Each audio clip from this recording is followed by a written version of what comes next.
Imagine a moment so powerful that the ground itself shakes beneath your feet. A moment when the sky rumbles with the voice of the Almighty and the air is alive with sparks of divine fire.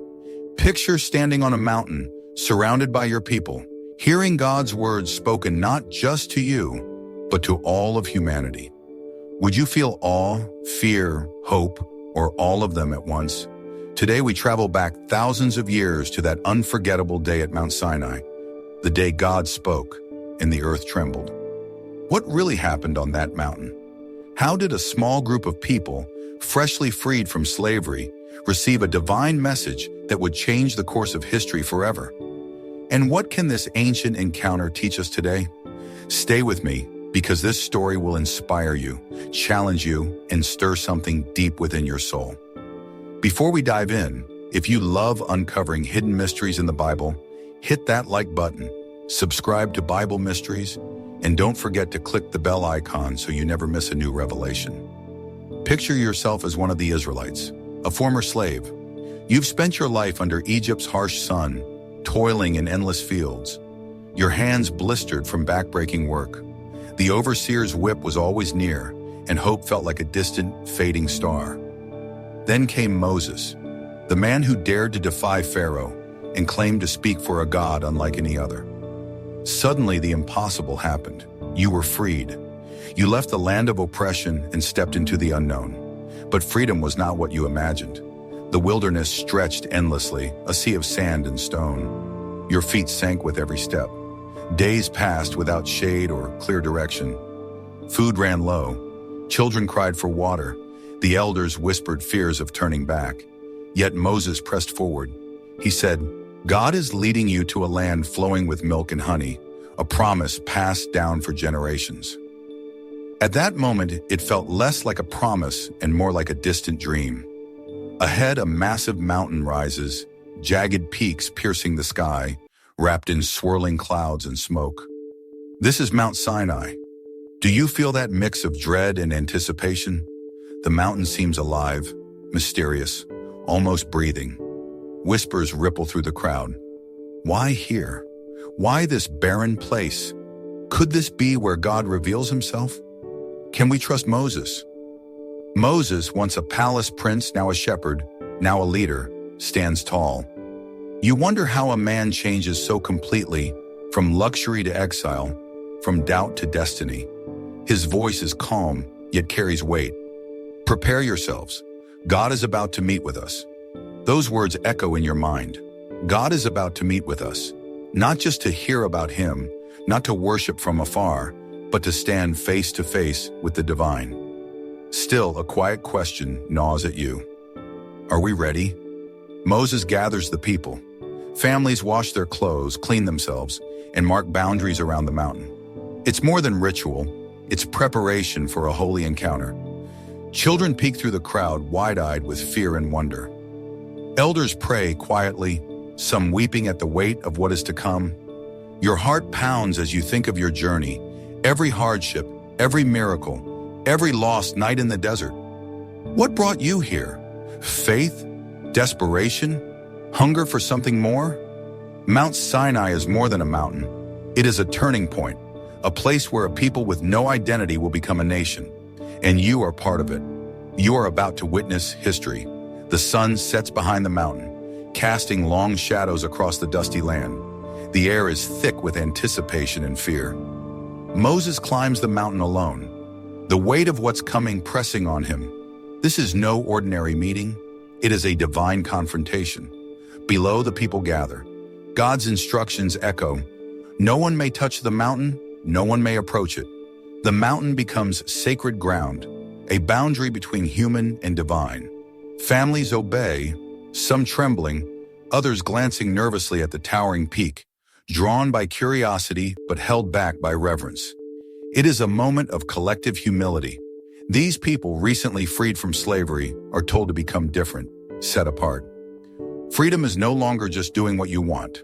Obedience, preparation, purification, they are now part of the journey.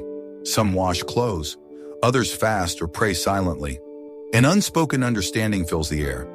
Encountering God demands change. You wonder, what does it truly mean to be holy? Is holiness rules or something deeper? Moses returns from the mountain, his face faintly glowing from the divine presence. He tells the people, only those who are truly ready will hear God's voice. Tension rises. The mountain rumbles, clouds swirl, and thunder rolls. You feel nervous excitement mixed with profound respect. This is no ordinary moment. It is a sacred covenant in the making. Ask yourself, when was the last time you prepared your heart for something truly life-changing? Did you feel fear, hope, or both? What would it take for you to meet God today? Then in the stillness before the storm, a whisper sweeps through the camp. Everyone senses it, but no one can explain it. This night will change everything. The night sky darkens. A deep silence falls. Then suddenly, the mountain erupts. Smoke billows like a roaring furnace. Fire blazes, crackling and dancing. The mountain shakes, trembling with a force beyond natural explanation. Thunder roars like a mighty army. Lightning illuminates the Israelites' faces, eyes wide, breath caught. Then comes a sound unlike any other, the blast of a trumpet shaking the ground beneath their feet. Can you imagine it? Feeling the earthquake, hearing the roar of nature, smelling the fire, seeing flames flicker on the mountainside. People fall to their knees, clutching their children, hearts pounding in fear and awe. Whispers ripple. Is this God's power? Will the mountain collapse? Will we be destroyed?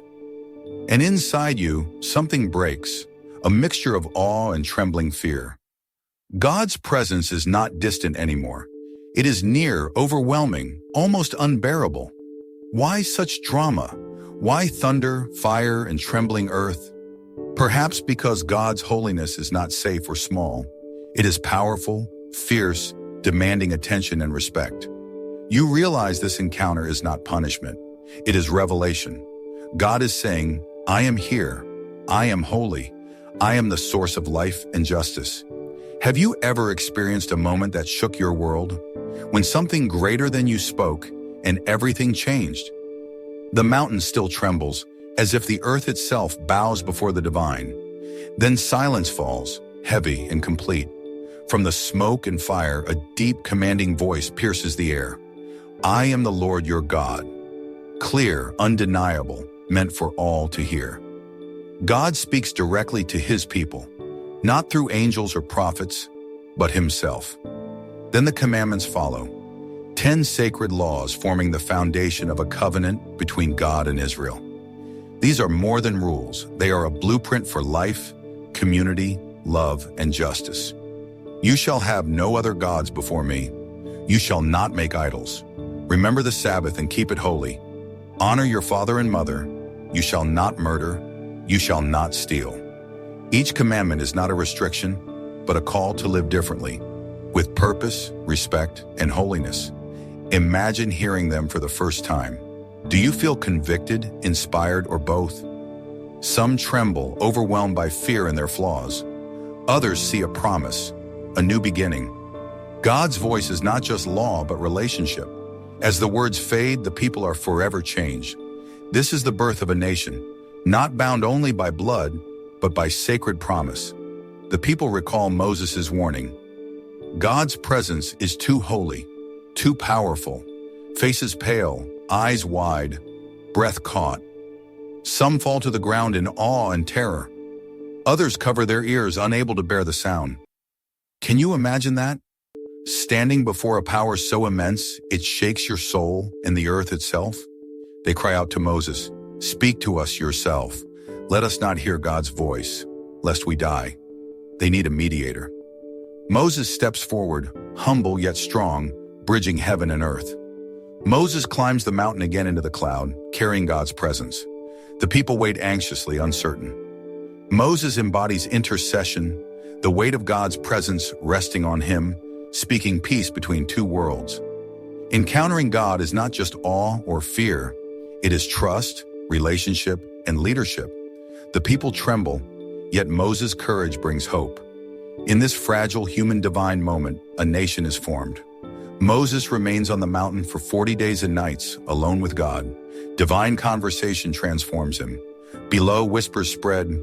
Will Moses return? Will God keep his promises? Are we truly chosen?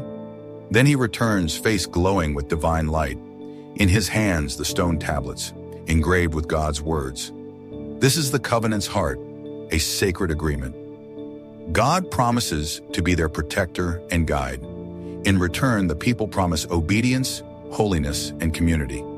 It's not just about rules, it's about identity. The weight of this moment, the fear, hope, promise, is immense. What does it mean to belong to something greater than yourself? How does a promise shape who you are? This covenant is timeless. It echoes through history, calling all who seek God.